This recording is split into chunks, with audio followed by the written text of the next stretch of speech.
This is Maximus Aviation.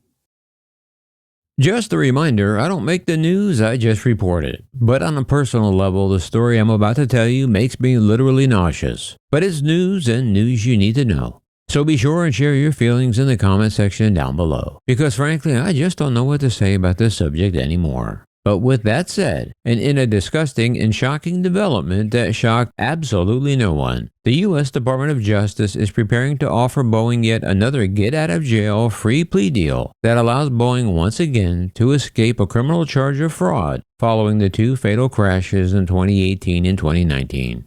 Federal prosecutors told attorneys representing those who lost loved ones in the crashes about the deal at a meeting on Sunday, June 30.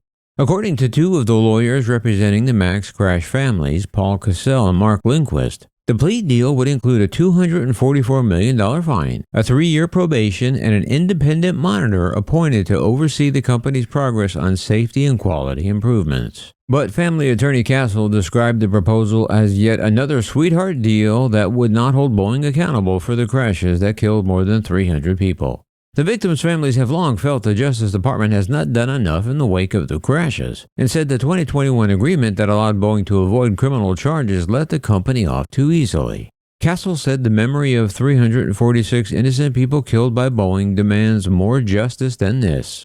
As we all know, criminal charges related to the MAX crashes have been on hold for the last 3.5 years. The 2021 agreement, called the Deferred Prosecution Agreement, expired in January 2024, opening a 6-month time frame for the Justice Department to determine if Boeing had complied with the terms of the deal. But the Alaska Airlines door plug blowout violated that deal just 1 day before it was set to expire. Then in May, the Justice Department determined that Boeing had violated the terms of its agreement. That meant that federal prosecutors could once again pursue criminal charges. However, it's no secret that the DOJ had and has no intention of ever holding Boeing accountable. And of course, as usual, the Justice Department and Boeing declined to comment on the news. But the victims' lawyers said that the DOJ told the families that Boeing has until the end of the week, July 5, to accept the deal. But families be damned, the DOJ offered the sweetheart deal to Boeing anyway on Sunday, June 30, which includes a financial penalty and imposition of an independent monitor to audit the company's safety and compliance practices for 3 years. Oh yeah, that's going to punish Boeing. You know, we all knew this was coming, but it really is disgusting to see it in writing. Man, the U.S. Justice Department has become a joke anymore. I'd like to say that's just my opinion, but as the whole world can plainly see, it's a sad reality. So as I said, Boeing has until the end of the week to respond to the offer, which the DOJ will present as non-negotiable. But the DOJ warned should Boeing refuse to plead guilty, prosecutors plan to take the company to trial. Yeah, no they won't. The Justice Department said it decided to charge Boeing after finding it violated the 2021 agreement that had shielded it from prosecution over the fatal MAX crashes in 2018 and 2019. According to news reports and sources, a guilty plea could also carry implications for Boeing's ability to enter into government contracts, such as those with the U.S. military that make up a significant portion of its revenue. Again, please pardon my snarky editorial comment, but that's never going to happen either. However, the DOJ says that companies with felony convictions can receive waivers, and it remained unclear to what extent the DOJ proposed plea deal addresses that issue. Justice Department officials revealed their decision to the victims' family members during a call earlier on Sunday. Sources told Reuters that the proposal would require Boeing to plead guilty to conspiring to defraud the U.S. Federal Aviation Administration in connection with the fatal crashes. The Justice Department's push for Boeing to plead guilty follows the separate January in-flight blowout that exposed continuing safety and quality issues at Boeing. But of course, Boeing said that it has honored the terms of the settlement and formally told prosecutors it disagrees with the finding that it violated the agreement. The proposed agreement also includes a $487.2 million financial penalty, only half of which Boeing would be required to pay. That is because prosecutors are giving the company credit for a payment it made as part of the previous settlement related to the fatal crashes of Lion Air and Ethiopian Airlines.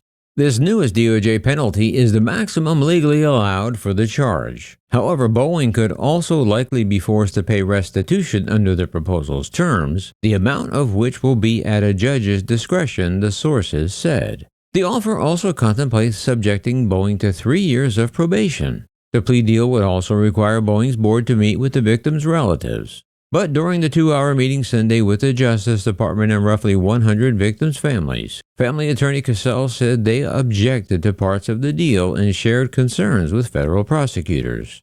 He naively expected that the DOJ would consider their feedback, but instead the federal prosecutors told the group Sunday that they were going to give Boeing the deal anyway. So that, of course, and rightly so, left many families feeling like the DOJ had failed to listen to them at all on Sunday and over the last several months. Because, of course, they failed to listen to them. Because we've never seen such an incestuous relationship like the one between Boeing and the U.S. government since Oedipus Rex. If you aren't familiar with that story, Google it. However, if Boeing does accept the deal, the Justice Department would notify Texas Federal District Judge Reed O'Connor, who ruled on the original sweetheart deal. Then he has to approve the deal in order for it to move forward, which of course we all know he will. But family attorney Cassell said the victims' families are prepared to file an objection. Though the deal would require Boeing to admit to defrauding safety regulators, Cassell said it doesn't link Boeing's action to the deaths. He said the Justice Department and Boeing have cooked up a deal where they're saying no loss of life was caused by Boeing. He said that's why we're going to be strenuously objecting. And Javier De Luis, who lost his sister in the second MAX crash and was part of an expert panel convened by the FAA to study Boeing's safety culture following the crashes, said the Justice Department proposed penalties were totally inadequate. The proposal presented by the DOJ is essentially the same as those proposed under the previous DPA. He said, and as we all saw, the Alaska Airlines door blowout demonstrated that did nothing to increase the safety of the flying public.